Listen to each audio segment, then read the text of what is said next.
crisis continues to grow, but President Biden, Vice President Kamala Harris have yet to visit the region. The president has also not made any statements about that viral video that we played here of a young migrant boy that shows him crying and walking through the desert alone. This video you're seeing surfacing as the number of illegal crossings have reached a record high. Joining us to discuss, Texas Congressman Brian Babin. Congressman, thanks so much for taking the time. We hear that you yourself have visited the border recently. Why is it you think that the president and the vice president have not made a trip? Because they do not want to see it. I think they are. All I can say is President Biden, I wouldn't expect him to go down there. I mean, he stays behind closed doors most of the time. Vice President Kamala Harris, who is supposedly our new border czar, though, that's a very different story. She hasn't made a comment. The only thing we heard from her when asked is she cackled and laughed. But if she's the border czar, where is she?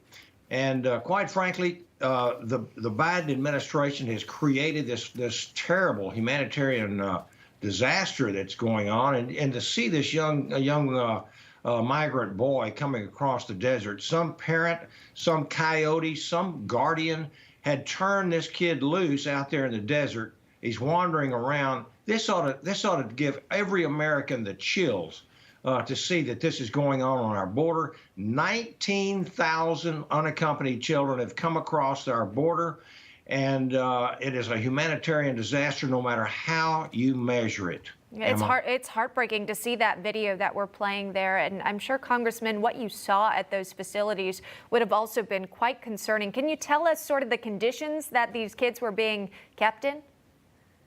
I can. They were appalling conditions. We went to several facilities. Number one, we went to the CBP facility in Donna, which has a 250 person capacity. There were 5,700 children in that facility when we went through. We had individuals that work for DHS were trying to keep us from taking pictures. They obviously did not want us in there. It was pretty obvious, and in fact, just blatantly obvious. We took them anyway, and as you're showing on television right now, they were just stacked up in there like sardines. It was terrible.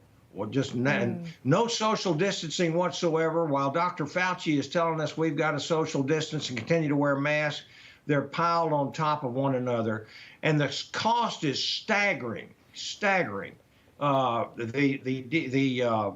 CBP facilities were costing something like $16 million a month, and now we find out that HHS is spending $60 million per week housing these tens of thousands of unaccompanied children that are coming across. 173,000 individuals, undocumented individuals, came across in March, and plus the staggering cost of having them come in and having to deal with them. Many of them have been released into the public and are COVID positive. It's just incredible. Well, you talk about this high cost, and again, Washington Post confirming what you're saying here in their report, $60 million per week on migrant children here. Makes you wonder where exactly those funds are coming from, quite frankly. Who's really paying for it to make sure that these children are cared for?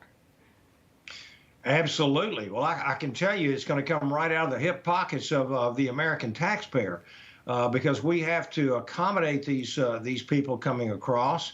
And they're uninvited, believe me. Actually, they are invited. This president has invited them over with his campaign rhetoric. But I would ask this question: what about our own children? What about the kids that we have? What about the American people who have been out of work for over a year because of a pandemic? And as I said before, what about the people who are coming into this country with COVID positive? And my heart goes out to these people. Don't get me wrong. But we cannot just open the floodgates to our country and expect the American people to pay for all this. We have to educate them. We have to medicate them, and sometimes, obviously, we have to incarcerate them because many of these kids, they are members of gangs such as MS-13. And so the Biden administration has created this absolutely horrendous disaster. They do not want to admit it, don't even want to see it, as we spoke about earlier in our segment.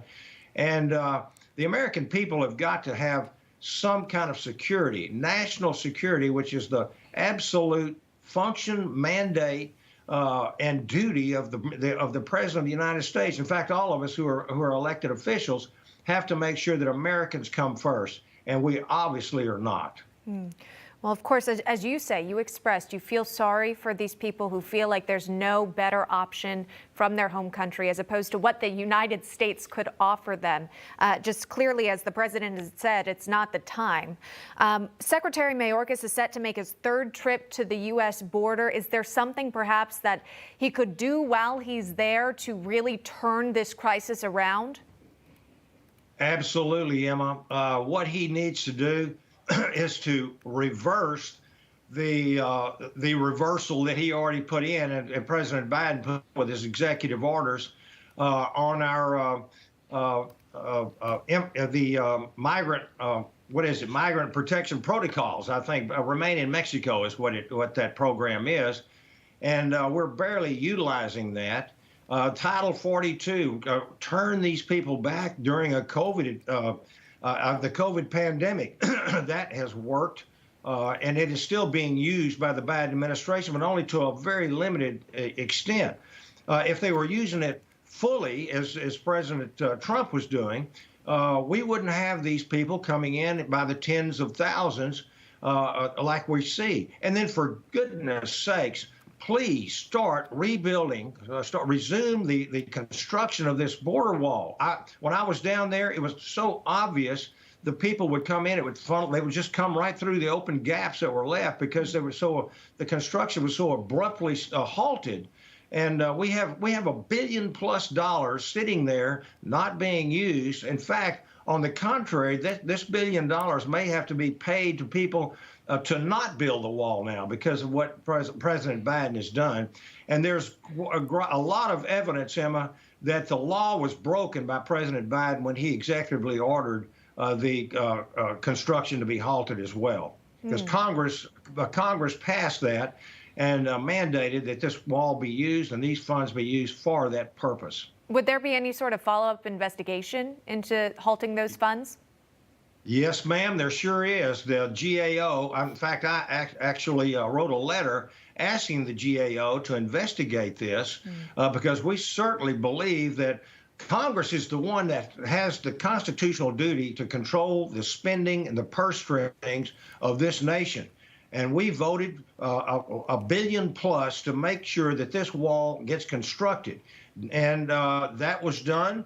And it's now been violated. So I really believe, and that's why I sent a letter to GAO asking for this investigation. And there's one proceeding, and we hope that this will be called for what it is, a violation of the Constitution. Again, that investigation looking into the Biden administration's decision to halt building the border wall. As we're hearing reports, they might consider restarting it. All right, Congressman Brian Babin joining us live on the program. We appreciate it, Congressman. Thanks so much. Thank you very much, Emma. God bless. Hey, I'm Rob Finnerty. Thanks for watching. If you enjoyed this video, please join the conversation in the comments below. Don't forget to subscribe, too. Hit the bell icon to be alerted to breaking news. And remember, there's a whole lot more on Newsmax TV, America's fastest growing cable news network. Newsmax TV, we're real news for real people.